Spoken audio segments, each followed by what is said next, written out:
Você com certeza já ouviu falar sobre FODMAPs.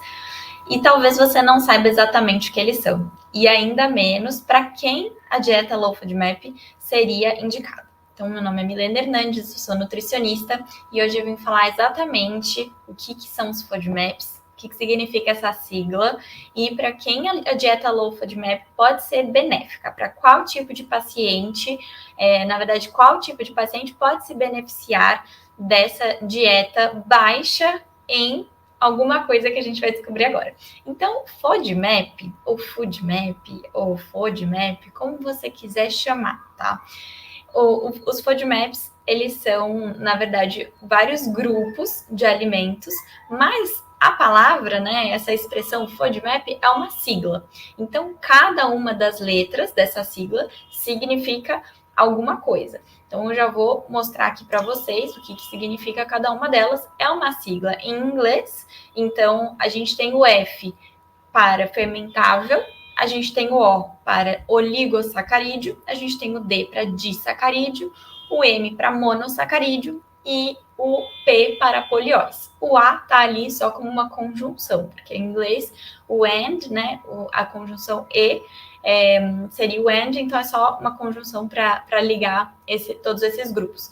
Então, basicamente, o FODMAP é um grupo de carboidratos fermentáveis. Então, oligosacarídeos, disacarídeos, monossacarídeos, você já entende isso como grupos de carboidratos. Então, são alimentos comuns no nosso dia a dia, são alimentos considerados saudáveis, mas existe uma parcela da população que é sensível a todos esses grupos, a um desses grupos. Então, quando você escuta falar sobre FODMAP, né, você escuta ver alguma aula, algum artigo, algum outro profissional falando, porque não sei o que é a dieta low FODMAP, porque esse alimento é alto em FODMAP, ou esse alimento tem baixo teor de FODMAP. O que isso significa? Isso é, na verdade, um conceito muito geral, porque existem vários tipos de FODMAPs, existem vários subgrupos desses tipos de FODMAPs, então é possível que uma pessoa falando, isso daqui é muito alto em FODMAP, tá, mas ele é alto em algum FODMAP.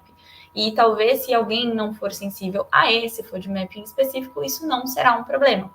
Então, falar que alguma coisa é alta em FODMAP ou é baixa em FODMAP é muito generalizado e vai ser importante só em uma das fases da dieta low FODMAP, que seria a fase de restrição, que a gente reduz realmente todos os tipos de FODMAPs e depois vai reintroduzir um por um. Mas se é uma pessoa que tem a sensibilidade de FODMAP, mas já fez uma dieta low FODMAP, já descobriu a qual deles ela tem mais sensibilidade, falar que é alto em FODMAP não significa nada para essa pessoa. Na verdade, a gente teria que ser mais específico, tá? Agora, aqui, dando nome, né, para alguns nomes que são mais palpáveis, se eu posso dizer assim, a gente tem a lactose, a gente tem a frutose, os frutanos, os galactoligosacarídeos, os polióis. Então, a lactose estaria presente ali nos lácteos, né, um disacarídeo. A frutose está presente em algumas frutas em maior quantidade, principalmente nas frutas mais maduras, ou frutas desidratadas, ou sucos de fruta, que são essas frutas mais concentradas. Os frutanos, que estão presentes no trigo. Então, quando a gente pensa em dieta low FODMAP, muita gente confunde com o glúten. Na verdade, não há restrição de glúten na dieta low FODMAP, há restrição de frutanos. Então, o trigo tem frutano, ele também tem glúten, então a gente acaba restringindo o glúten por tabela, né? E não restringir o glúten em si, porque ele é o problema. Na verdade, são os frutanos. O glúten é uma proteína, ele não fermenta. Mas se é uma pessoa também com sensibilidade ao glúten não celíaca, a gente também atrapalha um pouco o processo se a gente coloca algum alimento que contém glúten. Então, é preciso sempre estar atento a isso também, mas a gente não vai aprofundar muito na dieta low FODMAP, a gente só vai entender para quem ela serve, tá? Então, os frutanos que estariam no trigo, na cebola, no alho, então veja que são alimentos extremamente comuns, presentes no dia a dia, né? Quem não tempera o alimento com cebola ou alho? Os galactoligosacarídeos, que estão presentes nas leguminosas, os polióis também, que são os adoçantes naturais, né? Xilitol, eritritol, maltitol, Então, você pega aquelas receitas fit, aqueles doces super saudáveis, e daí coloca muito xilitol, porque é um adoçante natural, né? Pode colocar o quanto quiser, daí a pessoa fica com aquela distensão abdominal, é por isso. Também tem o sorbitol, que está presente em algumas frutas, até na maçã, no abacate. Então, é preciso realmente conhecer esse mundo para você entender o teor de FODMAP de cada alimento e em qual deles, em qual subgrupo a gente vai encaixar esse alimento, tá? Então é um pouco mais complexo, não dá para a gente generalizar. FODMAP é uma coisa só, não, é um grupo, temos subgrupos, temos tipos de alimentos, temos alimentos que dá para consumir maior quantidade, que não vai chegar a ter uma quantidade significativa de FODMAP, outros alimentos que não podem ser consumidos de jeito nenhum, porque podem desencadear sintomas. Então, é um outro mundo a gente estudar sobre FODMAP, sobre dieta low FODMAP. Então, o que acontece com o FODMAP? Primeiro, como eles são carboidratos, eles vão puxar uma água a mais para o nosso intestino.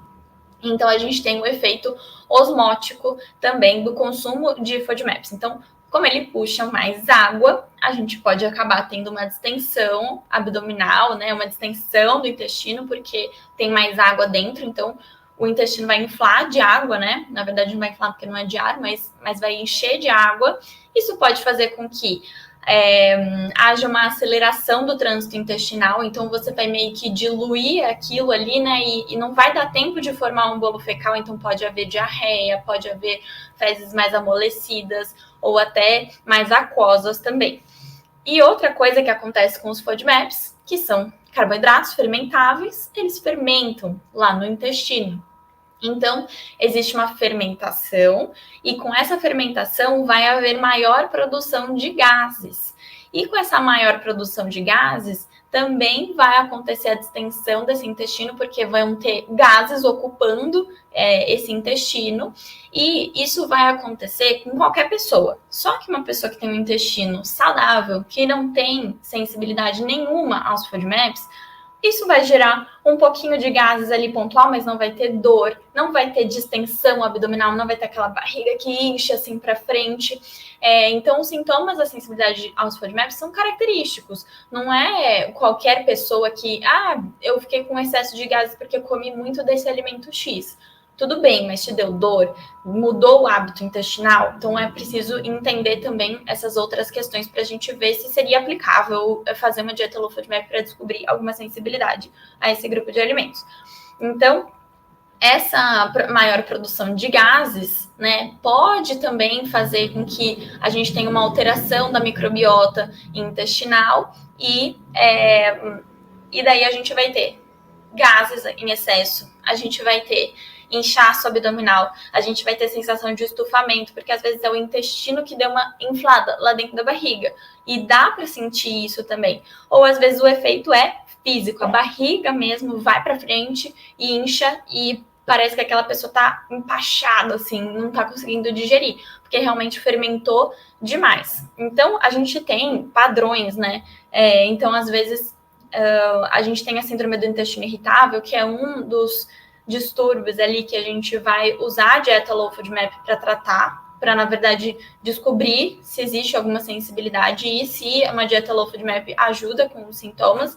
Então, às vezes, a gente tem uma síndrome do intestino irritável que tem uma característica com mais diarreia, uma característica com mais constipação. Então, a gente também tem que entender quais efeitos que aquela pessoa sofre quando consome os FODMAPs, mas é basicamente isso que ele faz. Ele puxa água e também produz gás. Então, tudo isso pode aumentar o volume intestinal, porque estica ali as paredes intestinais e podem causar dor, podem causar excesso de gases e estufamento abdominal, tá?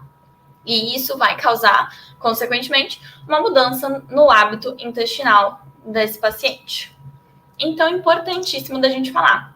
Como eu já falei no começo, uma parcela da população é sensível a FODMAPs. Não é todo mundo, não vai funcionar com todo mundo, não é motivo para você prescrever uma dieta low FODMAP para todas as pessoas, não é uma dieta tão fácil assim de ser seguida. Então, quando a gente pensa num paciente vegano, vegetariano, é um pouco mais difícil, porque a gente tem a restrição de leguminosas, que são a base, né, proteica de uma alimentação vegana, normalmente. Mas é possível de fazer, dá para fazer, mas a gente pensa em três grupos, principalmente, tá? De pessoas que são sensíveis a FODMAPs. Então, a gente tem uma parte das pessoas que tem a síndrome do intestino irritável, que não é de fácil diagnóstico também. Então, às vezes, é mais fácil a gente aplicar uma dieta low FODMAP, porque a gente já tentou outras coisas e não deu certo. Não rolou ainda o diagnóstico de síndrome do intestino irritável, mas se essa pessoa responder muito bem, isso pode, inclusive, ajudar no diagnóstico, né? Então, em parceria com um médico, uma médica, você pode também tentar contribuir com essas questões. Então, síndrome do intestino irritável seria uma boa indicação de dieta low FODMAP. Pessoas com doença inflamatória intestinal também têm mais sensibilidade aos FODMAPs.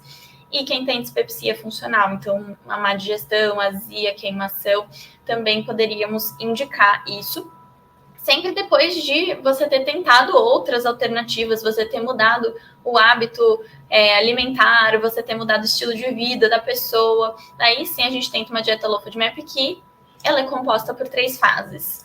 Então aqui eu só vou passar por cima mesmo das 3 fases para vocês entenderem mais ou menos como funciona, porque não deve ser indicada para todas as pessoas. Ela tem a fase da eliminação, a fase da retirada de todos os FODMAPs, a gente diminui, né? Na verdade, não tem como retirar tudo, mas a gente diminui o máximo que a gente pode o consumo de FODMAPs. Depois desse tempinho que a gente fica nessa fase de retirada, de eliminação, a gente vem com a fase de reintrodução. Então, lembra aqueles nomes? A lactose, a frutose, frutano. A gente vai inserir um por um de cada vez, com intervalos entre as reintroduções, para a gente entender se algum desses grupos, subgrupos, deu sintoma no paciente. Então, a reintrodução é muito importante. Importantíssimo também fazer uma reintrodução um por um de cada vez. Porque daí sim a gente consegue diferenciar. Esse deu sintoma, esse não deu sintoma. Então, a fase de personalização, que seria a terceira fase, é a fase onde a gente vai falar para o paciente: olha, esse alimento aqui você evita ao máximo. Esse daqui você pode consumir até X quantidade. Esse aqui tá tudo bem, pode comer normalmente como você fazia antes. E esse daqui eu vou até te ajudar a digerir. Quando você quiser consumir, como você é muito sensível, eu vou te passar uma enzima digestiva para te ajudar na digestão desse carboidrato, para que você não tenha tantos sintomas, mas você vai saber que você vai ter. Você tem que saber que você vai ter os sintomas.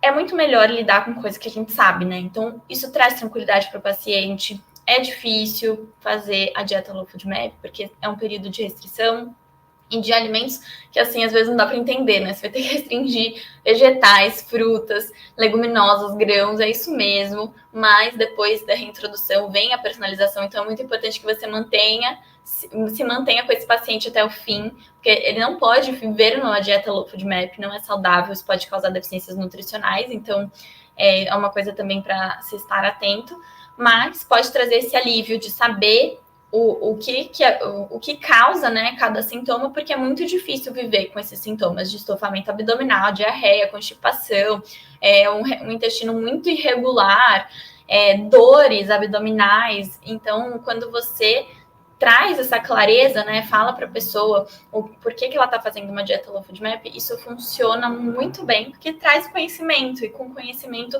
a pessoa já tem muito mais consciência do que ela está fazendo. Ela sabe que se ela comer algo vai dar uma reação, é um momento que ela não pode ter nenhum sintoma, então ela vai evitar os FODMAPs ali presentes.